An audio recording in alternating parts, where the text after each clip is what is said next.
Good morning दोस्तों, स्वागत है आपका एक बार फिर से आपके अपने चैनल जीके सर्च इंजन पर। आज है 17 दिसंबर और 17 दिसंबर से रिलेटेड राजस्थान करंट अफेयर्स के जितने भी इंपॉर्टेंट क्वेश्चन हैं सभी हम इस वीडियो में डिस्कस करने वाले हैं। तो पूरा वीडियो बहुत ध्यान से देखें और वीडियो के एंड में मैं आपसे क्वेश्चन पूछूंगा जिसका आंसर आपको कमेंट बॉक्स में देना है।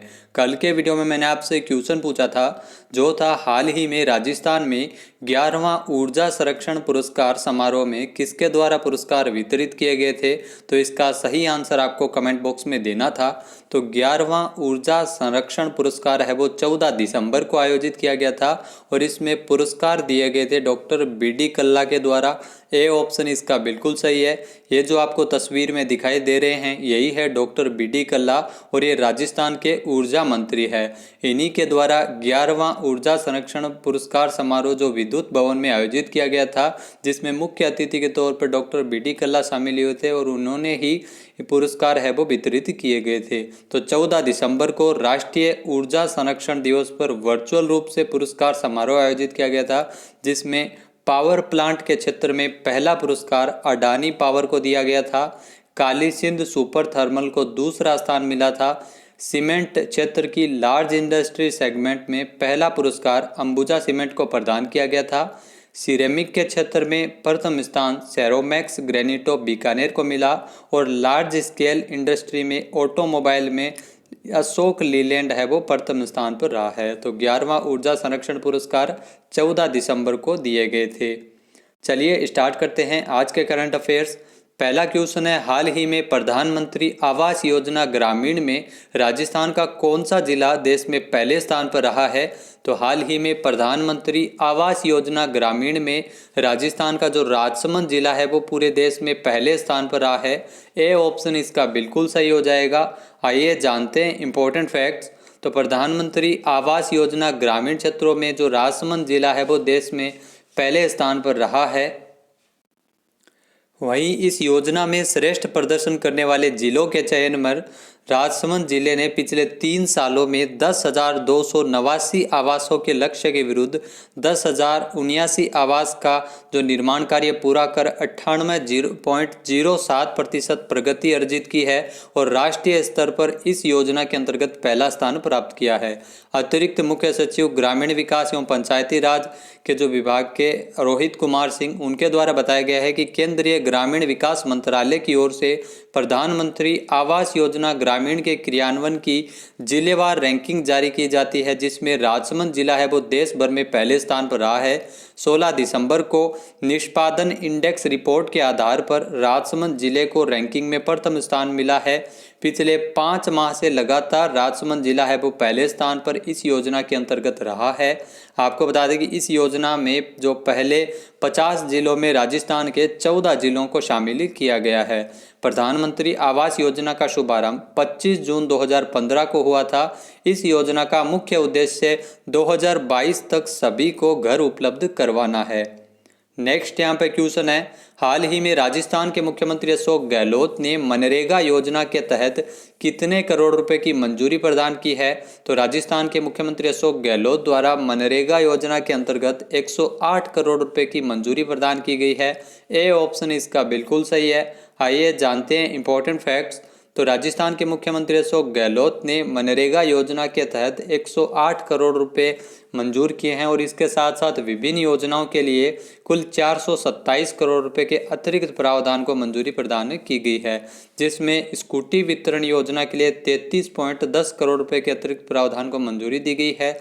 बात की जाए मनरेगा योजना की तो महात्मा गांधी राष्ट्रीय ग्रामीण रोजगार गारंटी अधिनियम के अंतर्गत यह योजना लागू की गई थी, जिसे 7 सितंबर 2005 को विधान द्वारा अधिनियमित किया गया था। इस योजना के अंतर्गत प्रत्येक वित्तीय वर्ष में किसी भी ग्रामीण परिवार के उन वयस्क सदस्यों को 100 दिन का रोजगार उपलब्ध करवाया जाता है और राष्ट्रीय ग्रामीण रोजगार गारंटी अधिनियम, पहले इसे नरेगा कहा जाता था, लेकिन 2 अक्टूबर 2009 को महात्मा गांधी के नाम पर इसका पुनर्नाम किया गया था और वर्तमान में यह योजना मनरेगा के नाम से संचालित की जा रही है। नेक्स्ट यहाँ पे क्वेश्चन है, हाल ही में राजस्थान की किस संस्था ने यूएई की प्लेसमेंट कंपनी ITEC के साथ समझौता ज्ञापन पर हस्ताक्षर किए हैं। तो हाल ही में राजस्थान कौशल एवं आजीविका विकास निगम ने यूएई की जो प्लेसमेंट कंपनी है आईटीईसी के साथ एक एमओयू साइन किया है। ए ऑप्शन इसका बिल्कुल सही है। आइए जानते हैं इंपॉर्टेंट फैक्ट्स। तो राजस्थान कौशल एवं आजीविका विकास निगम ने 16 दिसंबर को यूएई की जो प्लेसमेंट कंपनी है आईटीईसी के साथ समझौता ज्ञापन पर हस्ताक्षर किए हैं। दुबई की ये प्लेसमेंट कंपनी के साथ वीडियो कॉन्फ्रेंसिंग के माध्यम से एमओयू आरएसएलडीसी के जो अध्यक्ष है नीरज के पवन, उनकी अध्यक्षता में ये एमओयू साइन किया गया था। राजस्थान कौशल एवं आजीविका विकास निगम के अध्यक्ष हैं नीरज के पवन। यह एमओयू इस मांग के अनुसार आपको बता दें कि 1000 से अधिक युवाओं को विभिन्न क्षेत्रों में प्रशिक्षण प्रदान कर खाड़ी क्षेत्रों में रोजगार दिलवाने हेतु प्रयास किया जाएगा। नेक्स्ट यहाँ पे क्वेश्चन है, राजस्थान में अंतरजातीय विवाह प्रोत्साहन के लिए सहायता राशि के लिए राज्य सरकार द्वारा कितना बजट निर्धारित किया गया है? तो राजस्थान में अंतरजातीय विवाह प्रोत्साहन के लिए सहायता राशि हेतु राजस्थान सरकार की ओर से 6.75 करोड़ रुपए के बजट को मंजूर किया गया है। ए ऑप्शन इसका बिल्कुल सही है। आइए जानते हैं इंपॉर्टेंट फैक्ट्स। तो अंतरजातीय विवाह प्रोत्साहन के लिए 6.75 करोड़ रुपए की स्वीकृति है वो राजस्थान सरकार द्वारा जारी की गई है। अंतरजातीय विवाह करने वाले प्रति युगल को 5 लाख रुपए तक की सहायता राशि है वो राज्य सरकार की ओर से दी जाती है। इस योजना की जो पात्रता है वो अनुसूचित जाति के वर्ग के युवा और युवक और युवती जिसने किसी भी सवर्ण हिंदू युवक अथवा युवती से जो दोनों ही राजस्थान मूल के निवासी होने चाहिए और इस युगल में किसी की भी आयु 35 वर्ष से अधिक ना हो, किसी आपराधिक मामले में कोई भी दोष सिद्ध न हुआ हो और उससे अगर कोई विवाह कर रहा है तो अंतरजातीय विवाह के तहत सहायता राशि है वो 5 लाख रुपए केंद्र राजस्थान सरकार की ओर से उपलब्ध करवाई जाती है। इसमें आपको बता दें कि 3,25,000 रुपये है वो राज्य निधि से दिए जाते हैं और 1,25,000 रुपये केंद्र सरकार की ओर से दिए जाते हैं। तो हाल ही में राजस्थान सरकार द्वारा 6.75 करोड़ रुपए का अतिरिक्त स्वीकृति जारी की गई है। अंतरजातीय विवाह करने वाले दंपतियों की सहायता राशि इससे भुगतान हो सकेगा। नेक्स्ट है, हाल ही में राजस्थान भ्रष्टाचार निरोधक ब्यूरो का महानिदेशक किसे नियुक्त किया गया है? तो राजस्थान भ्रष्टाचार निरोधक ब्यूरो एसीबी के महानिदेशक के रूप में हाल ही में बीएल सोनी को नियुक्त किया गया है। सी ऑप्शन इसका बिल्कुल सही है। आइए जानते हैं इंपॉर्टेंट फैक्ट्स। तो राजस्थान भ्रष्टाचार निरोधक ब्यूरो एसीबी का महानिदेशक बनाया गया है बीएल सोनी को। बीएल सोनी को आलोक त्रिपाठी के स्थान पर एसीबी का अध्यक्ष है वो नियुक्त किया गया है, महानिदेशक नियुक्त किया गया है। बीएल सोनी है वो अतिरिक्त पुलिस महानिदेशक एवं राजस्थान पुलिस अकादमी के निदेशक भी रह चुके हैं और ये राजस्थान कैडर के 1988 बैच के आईपीएस अधिकारी है। नेक्स्ट यहाँ पे क्वेश्चन है, हाल ही में राजस्थान में ई पेंशन तथा ई लेखा प्रणाली का उद्घाटन किसके द्वारा किया गया था? तो राजस्थान में ई पेंशन और ई लेखा प्रणाली का उद्घाटन मुख्यमंत्री अशोक गहलोत द्वारा किया गया था। ए ऑप्शन इसका बिल्कुल सही है। आइए जानते हैं इंपॉर्टेंट फैक्ट्स। तो राजस्थान के मुख्यमंत्री अशोक गहलोत ने वीडियो कॉन्फ्रेंसिंग के माध्यम से वित्त विभाग तथा एनआईसी के सहयोग से तैयार की गई ई पेंशन और ई लेखा प्रणाली का वर्चुअल उद्घाटन किया था। मुख्यमंत्री अशोक गहलोत ने पेंशन एवं लेखा प्रणाली के सरलीकरण के लिए ई पेंशन और ई लेखा सिस्टम तैयार किया गया है, जिसके तहत सेवानिवृत्त होने वाले कार्मिकों को जटिलता भरी औपचारिकताओं से निजात मिलेगी और पेंशन की स्वीकृति के लिए दफ्तरों के चक्कर नहीं लगाने पड़ेंगे।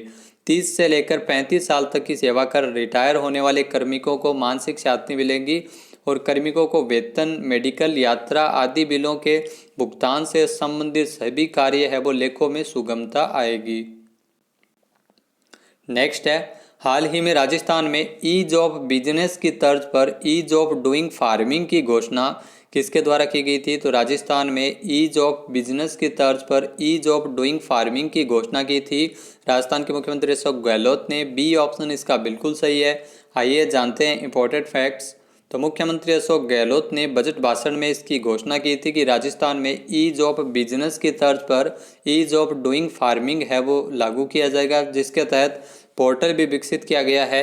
ई जॉब डूइंग फार्मिंग के लिए 1000 करोड़ रुपए तक का है वो बजट निर्धारित किया गया है। कृषक कल्याण कोष का भी इसके लिए गठन किया गया है। इसी को ध्यान में रखते हुए राज्य सरकार की ओर से राज किसान साथी पोर्टल को तैयार किया गया है। और इसके तहत है वो किसानों के लिए कई महत्वपूर्ण पोर्टल है वो लागू किए गए हैं और इसके साथ साथ जो बजट भी कृषक कल्याण कोष का 1,000 करोड़ रुपए का है वो कोष का गठन किया गया है। नेक्स्ट यहाँ पे क्वेश्चन है, प्रधानमंत्री नरेंद्र मोदी ने गुजरात में कच्छ में कितने महत्वाकांक्षी परियोजनाओं का शिलान्यास किया था? तो भारत के प्रधानमंत्री नरेंद्र मोदी जी ने गुजरात के कच्छ में 3 महत्वाकांक्षी परियोजनाओं का शिलान्यास किया था। ए ऑप्शन इसका बिल्कुल सही है। आइए जानते हैं इंपॉर्टेंट फैक्ट्स। तो प्रधानमंत्री नरेंद्र मोदी जी ने 3 महत्वाकांक्षी योजनाओं का शिलान्यास किया था, जिसमें दुनिया का सबसे बड़ा नवीकरणीय ऊर्जा पार्क, समुद्री जल शोधन संयंत्र और दुग्ध प्रसंस्करण डेयरी संयंत्र इसमें शामिल है। तो इन 3 परियोजनाओं का शिलान्यास है वो गुजरात के कच्छ में किया गया था। साथ ही साथ खारे पानी को पेयजल के रूप में परिवर्तित करने का जो संयंत्र है, जिसकी क्षमता 10 करोड़ लीटर प्रतिदिन रहेगी और इसके आसपास तकरीबन 8 लाख लोगों को पेयजल की आपूर्ति है वो इसके माध्यम से करवाई जा सकेगी। हाइब्रिड नवीकरणीय ऊर्जा पार्क अपनी श्रेणी में देश का सबसे बड़ा पार्क होगा। नेक्स्ट है, हाल ही में किसे सूर्य भूषण इंटरनेशनल अवार्ड से सम्मानित किया गया है? तो हाल ही में सूर्य भूषण इंटरनेशनल अवार्ड से नवाजा गया है डॉक्टर के सिवन को। बी ऑप्शन इसका बिल्कुल सही है। आइए जानते हैं इंपॉर्टेंट फैक्ट्स।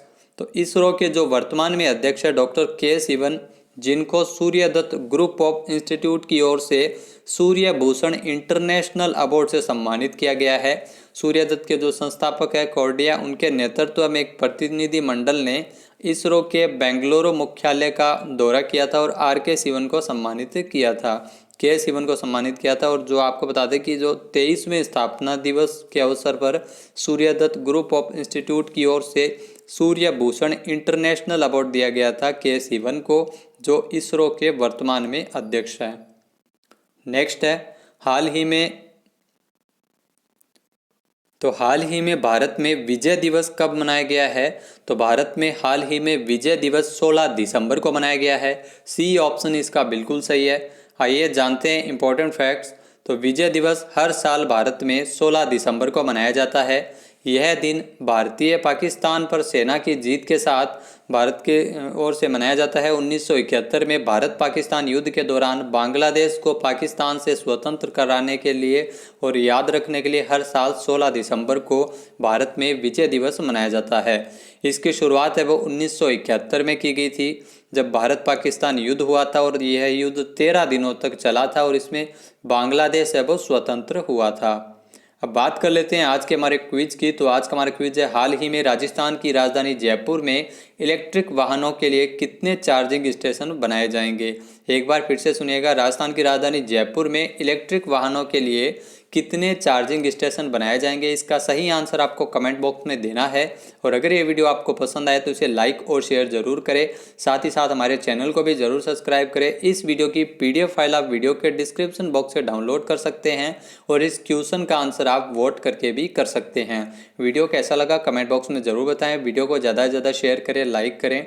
वीडियो देखने के लिए धन्यवाद। जय हिंद, जय भारत, जय राजस्थान।